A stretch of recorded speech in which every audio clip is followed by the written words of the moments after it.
ছাত্ৰ-ছাত্ৰীসকল, আজি মই প্ৰথমতে তোমালোকক গোলাকাৰ দাপোনৰ দ্বাৰা প্ৰতিফলনৰ বাবে চিহ্ন প্ৰথাৰ বিষয়ে শিকাম। গোলাকাৰ দাপোনৰ দ্বাৰা পোহৰৰ প্ৰতিফলনৰ বিষয়ে অধ্যয়ন কৰোঁতে আমি নতুন কাৰ্তীয় চিহ্ন প্ৰথাটো মানি চলোঁ বা ব্যৱহাৰ কৰোঁ। তোমালোকে ক্লাছ 9ত স্থানাংক জ্যামিতিৰ বিষয়ে পাই আহিছা। তাত কি হয়, এডাল x অক্ষ থাকে আৰু এডাল y অক্ষ থাকে আৰু দুইডালে ক'ত কটাকটি কৰে? মূল বিন্দুত কটাকটি কৰে। আৰু মূল বিন্দুৰ পৰা সোঁফাললৈ যদি x অক্ষৰ ফালে যাওঁ তেন্তে মানবোৰ কি হয়? ধনাত্মক হয় বা পজিটিভ হয়। আৰু বাওঁফালে আহিলে মানবোৰ কি হয়? ঋণাত্মক বা নেগেটিভ। আৰু ঠিক তেনেদৰে y অক্ষৰ ফালে যদি আমি ওপৰৰ ফাললৈ যদি যাওঁ y অক্ষৰ, তেন্তে তাৰ মানবোৰ কি হ'ব? ধনাত্মক বা পজিটিভ। আৰু y অক্ষৰ তলৰ ফালে আহিলে মানে আমি তাৰ মানবোৰ কি হয়? ঋণাত্মক বা নেগেটিভ। এইখিনি কথা তোমালোকে পাই আহিছা। ঠিক তেনেদৰে কাৰ্তীয় চিহ্ন প্ৰথাটো আমি এই নিয়মসমূহে ব্যৱহাৰ কৰিম। তোমালোকে ভালদৰে লক্ষ্য কৰিবা। এই প্ৰথাত আমি দাপোনখনৰ মুখ্য অক্ষডালক স্থানাংক জ্যামিতিৰ x অক্ষৰ লগত তুলনা কৰিব পাৰোঁ। আৰু দাপোনখনৰ মেৰুক আমি মূল বিন্দুৰ লগত তুলনা কৰিব পাৰোঁ। এতিয়া তোমালোকে এই প্ৰথাৰ প্ৰধান নিয়মসমূহ লিখি লোৱা।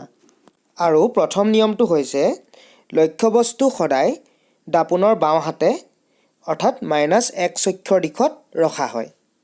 অৰ্থাৎ দাপোন এখনৰ সন্মুখত যদি কিবা এটা লক্ষ্যবস্তু আছে বুলি কয়, তেন্তে তোমালোকে প্ৰথমতেই ভাবিব লাগিব যে এই বস্তুটো আচলতে দাপোনখনৰ বাওঁফালে আছে।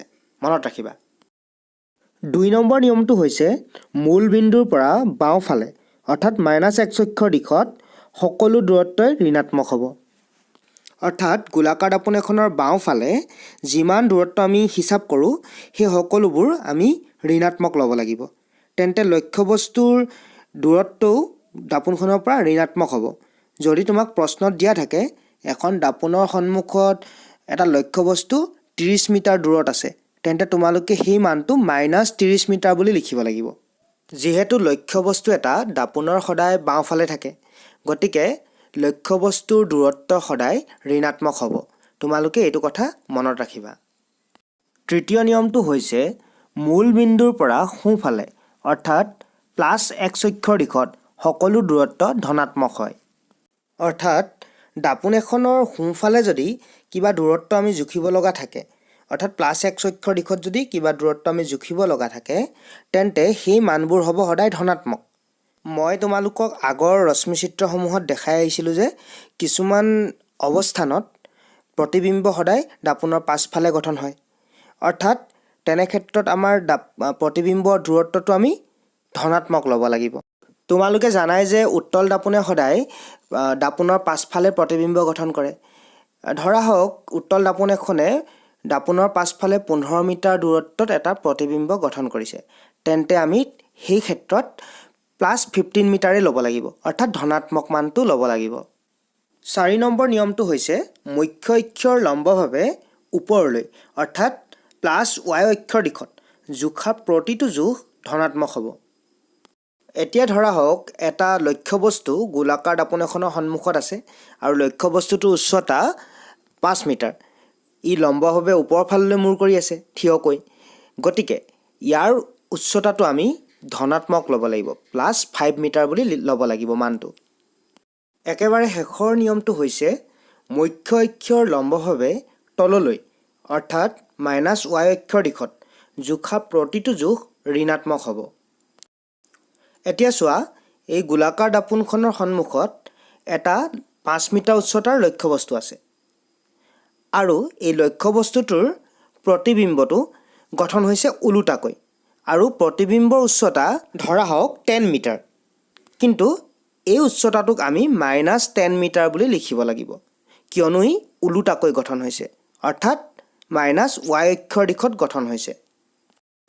তেন্তে তোমালোকে মোৰ কেইটামান প্ৰশ্নৰ উত্তৰ দিয়াচোন।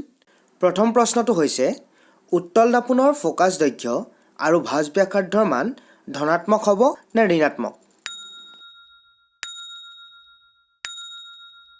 আৰু উত্তৰটো হৈছে উত্তল দাপোনৰ ফ'কাছ দৈৰ্ঘ্য আৰু ভাঁজ ব্যাসাৰ্ধৰ মান সদায় ধনাত্মক হ'ব, কিয়নো দুয়োটাই দাপোনৰ সোঁফালে থাকে বা দাপোনৰ পাছফালে থাকে।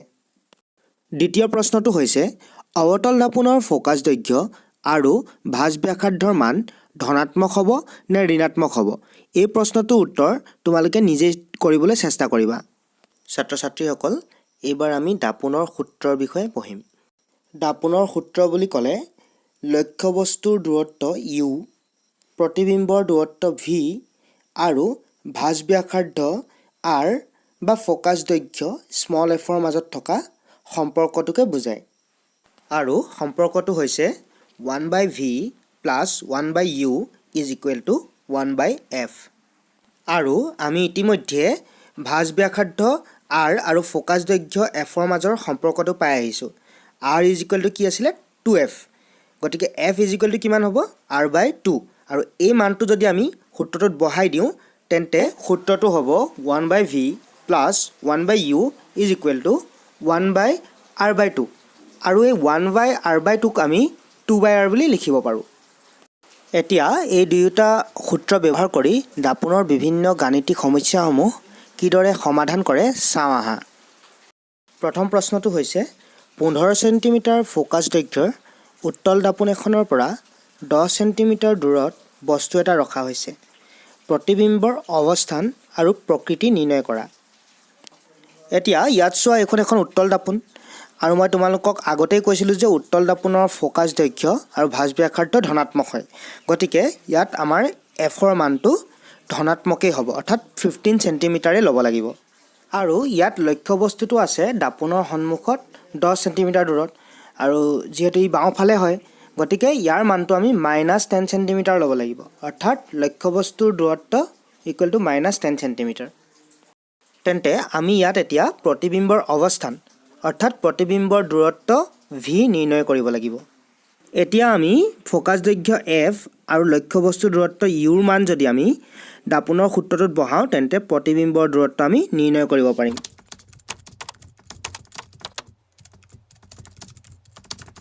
তেন্তে প্ৰতিবিম্বৰ দূৰত্ব ওলালে +6 চেণ্টিমিটাৰ। আৰু ইয়াত প্লাছ চাইনটোৱে বুজাইছে যে ই দাপোনৰ সোঁফাললৈ অৰ্থাৎ পাছফালে 6 চেণ্টিমিটাৰ দূৰত গঠন হৈছে। আৰু যিহেতু ই দাপোনৰ পাছফালে গঠন হৈছে গতিকে প্ৰতিবিম্বৰ প্ৰকৃতি হ'ব অসৎ। এইবাৰ আন এটা প্ৰশ্ন চাওঁ আহা। 18 চেণ্টিমিটাৰ ফ'কাছ দৈৰ্ঘ্যৰ অৱতল দাপোন এখনৰ সন্মুখত 27 চেণ্টিমিটাৰ দূৰত্বত এটা লক্ষ্যবস্তু ৰখা হৈছে। দাপোনখনৰ পৰা কিমান দূৰত্বত পৰ্দা এখন ৰাখিলে তাত স্পষ্ট প্ৰতিবিম্ব এটা পোৱা যাব, অৰ্থাৎ প্ৰতিবিম্বৰ দূৰত্ব নিৰ্ণয় কৰিব লাগে। এতিয়া যিহেতু এইখন এখন অৱতল দাপোন গতিকে ইয়াৰ ফ'কাছ দৈৰ্ঘ্য থাকিব দাপোনৰ বাওঁফালে। সেয়েহে ফ'কাছ দৈৰ্ঘ্য হ'ব -18 চেণ্টিমিটাৰ। আৰু লক্ষ্যবস্তু দাপোনৰ সন্মুখৰ ফালে অৰ্থাৎ বাওঁফালে 27 চেণ্টিমিটাৰ দূৰৈত আছে। গতিকে লক্ষ্যবস্তুৰ দূৰত্ব হ'ব -27 চেণ্টিমিটাৰ, কিয়নো ই বাওঁফালে আছে। এতিয়া আমাক প্ৰতিবিম্বৰ দূৰত্ব অৰ্থাৎ অৱস্থান নিৰ্ণয় কৰিব লাগে। আমি ফ'কাছ দৈৰ্ঘ্য এফৰ মান আৰু লক্ষ্যবস্তুৰ দূৰত্ব ইউৰ মান যদি আমি দাপোনৰ সূত্ৰত বহাওঁ তেন্তে প্ৰতিবিম্বৰ দূৰত্ব ভিৰ মান হ'ব -54 চেণ্টিমিটাৰ। অৰ্থাৎ প্ৰতিবিম্বটো দাপোনৰ সন্মুখত মানে বাওঁফালে 54 চেণ্টিমিটাৰ দূৰত গঠন হ'ব। আৰু স্পষ্ট ৰূপত প্ৰতিবিম্বটো পাবলৈ আমি পৰ্দাখন দাপোনৰ সন্মুখত 54 চেণ্টিমিটাৰ দূৰত ৰাখিব লাগিব। ছাত্ৰ ছাত্ৰীসকল, এইবাৰ আমি গোলাকাৰ দাপোনৰ বিবৰ্ধনৰ বিষয়ে আলোচনা কৰোঁ আহা। বিবৰ্ধনৰ সংজ্ঞাটো হৈছে গোলাকাৰ দাপোনৰ বিবৰ্ধন বুলিলে গোলাকাৰ দাপোনখনে উৎপন্ন কৰা প্ৰতিবিম্বটো লক্ষ্যবস্তুৰ আকাৰৰ সাপেক্ষে কিমান গুণে ডাঙৰ বা সৰু তাকে বুজায়। আৰু ইয়াক ইংৰাজী এম আখৰেৰে সূচোৱা হয়। গাণিতিকভাৱে বিবৰ্ধন এম ইকুৱেল টু হৈছে প্ৰতিবিম্বৰ উচ্চতা h' আৰু লক্ষ্যবস্তুৰ উচ্চতা hৰ মাজৰ অনুপাত, অৰ্থাৎ m ইকুৱেল টু h'/h, য'ত h' হৈছে প্ৰতিবিম্বৰ উচ্চতা আৰু h হৈছে লক্ষ্যবস্তুৰ উচ্চতা। এতিয়া এটা উদাহৰণসহ গোলাকাৰ দাপোনৰ বিবৰ্ধন কিনো হয় আমি চাওঁ আহা। ধৰক এইখন এখন গোলাকাৰ দাপোন আৰু ইয়াৰ সন্মুখত এজন 5 ফুট উচ্চতাৰ ল'ৰা থিয় হৈ আছে। এতিয়া ধৰা হওক তেখেতৰ প্ৰতিবিম্বটো দাপোনৰ পাছফালে গঠন হৈছে আৰু প্ৰতিবিম্বটো 15 ফুট উচ্চতাৰ। তেন্তে এই ক্ষেত্ৰত লক্ষ্যবস্তুৰ উচ্চতা h হ'ব 5 ফুট আৰু প্ৰতিবিম্বৰ উচ্চতা h' হ'ব 15 ফুট। এতিয়া বিবৰ্ধনৰ সূত্ৰ m = h' প্ৰয়োগ কৰিলে আমি পাম বিবৰ্ধন = 3 অৰ্থাৎ প্ৰতিবিম্বটো 3 গুণ বিবৰ্ধিত। এইবাৰ আন এটা উদাহৰণ চাওঁ আহা। ধৰা হওক গোলাকাৰ দাপোনখনৰ সন্মুখত 3 মিটাৰ উচ্চতাৰ এটা লক্ষ্যবস্তু আছে আৰু ধৰা হওক ই দাপোনৰ সন্মুখত ওলোটাকৈ 1 মিটাৰ উচ্চতাৰ এটা প্ৰতিবিম্ব গঠন কৰিছে। তেন্তে লক্ষ্যবস্তুৰ উচ্চতা হ'ব 3 মিটাৰ আৰু প্ৰতিবিম্বৰ উচ্চতা হ'ব -1 মিটাৰ। আমি মাইনাছ এইটো কাৰণেই ল'লোঁ যে নতুন কাৰ্তীয় সূত্ৰৰ মতে যদি ওলোটা প্ৰতিবিম্ব গঠন হয় তেতিয়াহ'লে প্ৰতিবিম্বৰ উচ্চতা আমি ঋণাত্মক ল'ব লাগিব। আৰু এই মানবোৰ আমি বিবৰ্ধনৰ সূত্ৰত যদি বহাই দিওঁ তেতিয়াহ'লে বিবৰ্ধনৰ মান ওলাব -1/3। এতিয়া এটা প্ৰশ্ন তোমালোকে কৰিবাচোন। এখন অৱতল দাপোনৰ সন্মুখত 2 মিটাৰ উচ্চতাৰ এটা লক্ষ্যবস্তু ৰখা হৈছে। যদি দাপোনৰ পাছফালে 6 মিটাৰ উচ্চতাৰ থিয়কৈ এটা প্ৰতিবিম্ব গঠন কৰে তেন্তে ইয়াৰ বিবৰ্ধন নিৰ্ণয় কৰা। এইবাৰ আমি গোলাকাৰ দাপোনৰ বিবৰ্ধন m, লক্ষ্যবস্তুৰ দূৰত্ব u আৰু প্ৰতিবিম্বৰ দূৰত্ব v ৰ মাজৰ সম্পৰ্কটো চাওঁ আহা। বিবৰ্ধন m = প্ৰতিবিম্বৰ দূৰত্ব v / লক্ষ্যবস্তুৰ দূৰত্ব u।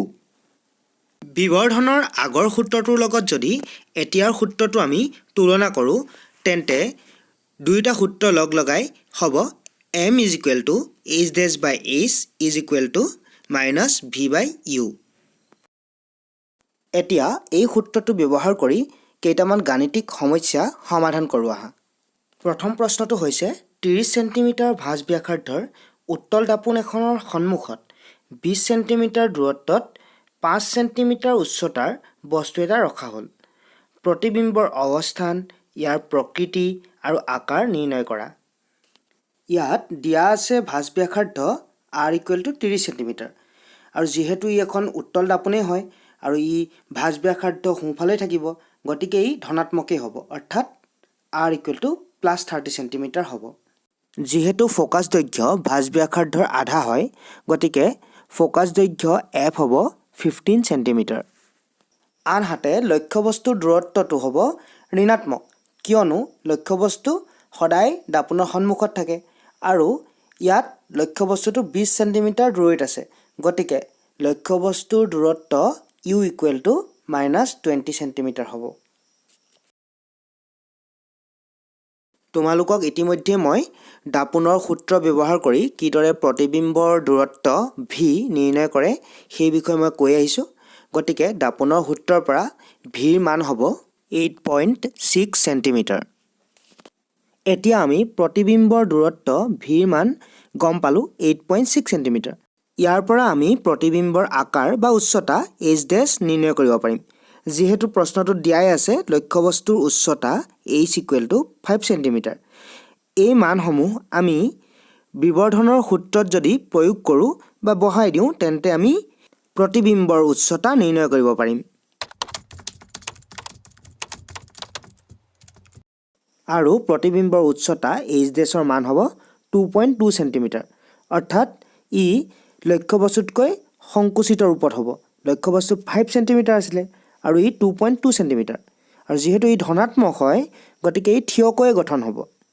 আনহাতে আমাৰ প্ৰতিবিম্বৰ দূৰত্ব আছিলে 8.6 চেণ্টিমিটাৰ অৰ্থাৎ ই ধনাত্মক গতিকে ই দাপোনৰ পাছফালে গঠন হৈছে আৰু দাপোনৰ পাছফালে গঠন হোৱা মানেই ইয়াৰ প্ৰকৃতি হ'ব অসৎ প্ৰতিবিম্ব।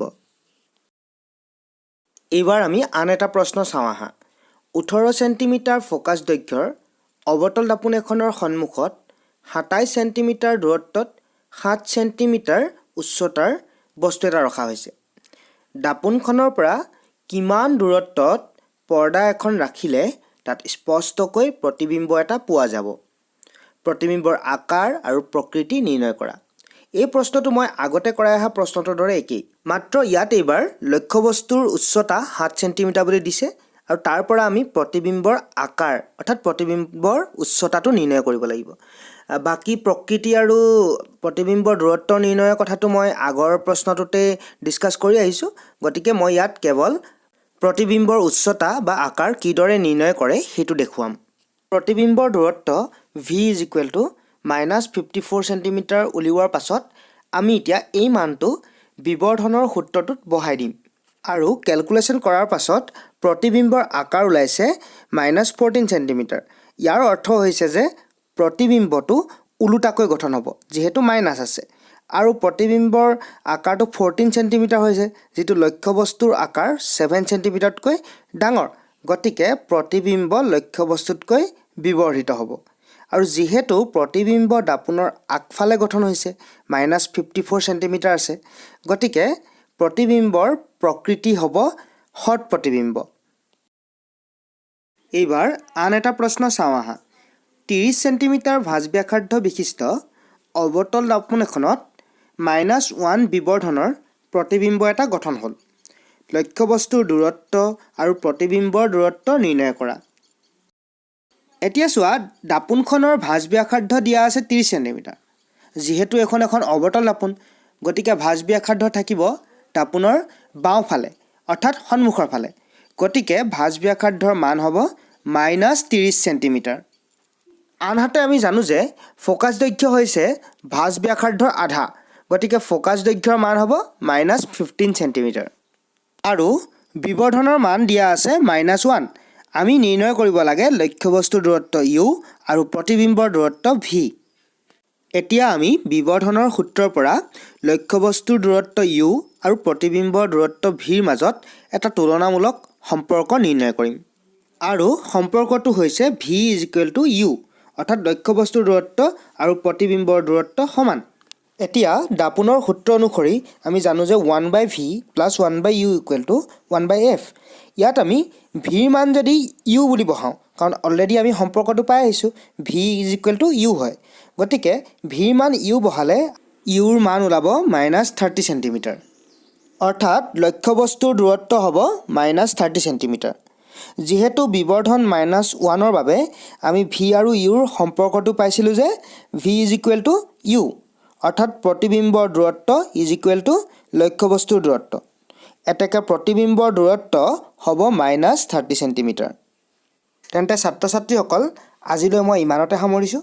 তোমালোকে মোৰ চেনেলটো লাইক, শ্বেয়াৰ আৰু ছাবস্ক্ৰাইব কৰিবলৈ নাপাহৰিবা।